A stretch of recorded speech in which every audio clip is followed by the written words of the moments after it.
In this video, we'll discuss helical pitch and field of view in CT. During helical scanning, the table moves continuously while the tube and detector array rotate around the patient.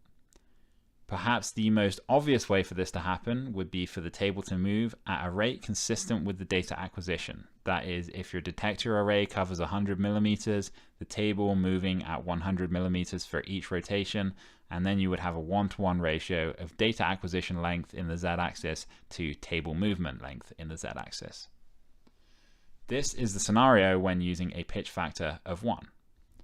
However, acquisition does not always occur in this way. Pitch is a parameter which we can manipulate, and it may be greater or lower than 1 depending on our needs. Pitch is defined as the z-axis table distance traveled during one full gantry rotation divided by the z-axis detector area coverage. A simple way to think of this is to interpret pitch as a measure of the table movement speed. And while speed is normally measured in kilometers per hour or meters per second, pitch is expressed in terms of z-axis table movement per 1 unit of detector area coverage. For example, if the table only moves 80 millimeters in one rotation, and the detector covers 100 millimeters of length in the z-axis, your pitch factor would be 0.8, because the table is moving slower relative to the rate of data acquisition in the z-axis. On the flip side, if your table moves 120 millimeters in one rotation, and the detector only covers 100 millimeters of length in the z-axis, your pitch factor would be 1.2. The table is moving faster relative to the rate of z-axis detector coverage. So, if the pitch is higher, then functionally the table is moving faster. If the pitch is lower, then functionally the table is moving more slowly. In the first example with a pitch of 0.8, we are oversampling. This means that the edge of the collimation field in each rotation is overlapping with the previous rotation. And that means that we cover less z-axis body area in a longer amount of time, and we're increasing the dose to the patient. Now, this increase in dose may seem wasteful, but the trade-off is that we will have improved detail and less noise when scanning with the lower pitch. This may be used for imaging small structures where a high level of detail is required. For example, when imaging the small structures of the internal auditory canal. In the second example, with a pitch of 1.2, we are undersampling. This means that there is not an overlap, but instead there is a gap between the data from each adjacent rotation. This allows us to cover a greater length of z-axis body area in a shorter time and decreases the dose to the patient. However, again, the trade-off is a loss of image quality in this case to noise. The gaps are accounted for by interpolating from surrounding projection data.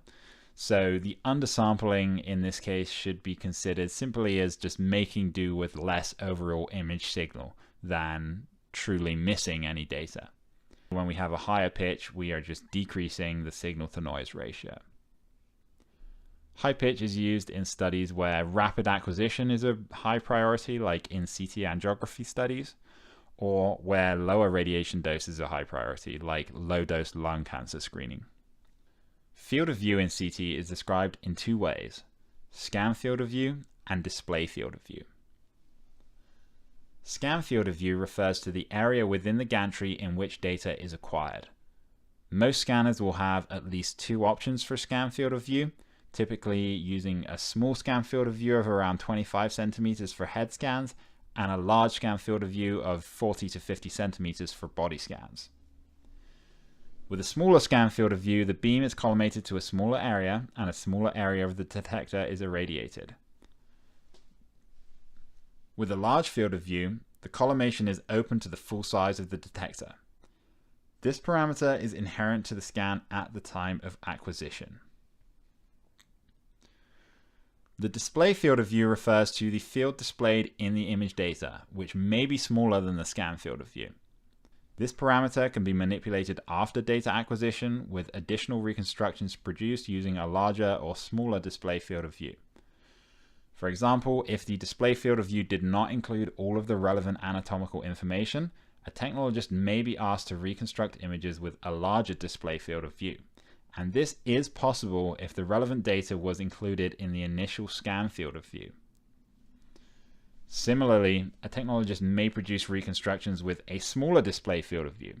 For example, if you're producing a bone reconstruction of the lumbar spine from an abdominal scan, where it's not necessary to include the full abdomen in the display field of view, and you just want to include the spine. In this case, decreasing the display field of view would serve to magnify the image because we are displaying a smaller area of the body on the same size image matrix. In short, scan field of view is defined at the time of the scan and refers to the total area in which data is acquired, whereas display field of view can be manipulated after the scan but can never be larger than the scan field of view because no data exists outside of the scan field of view. Some of the concepts in this video are tricky, but I really believe that anyone watching this can master these concepts as long as you approach them and understand them from the right angle. Make use of the closed captions, playback speed, and script down below, and feel free to work together and bounce ideas around in the comments.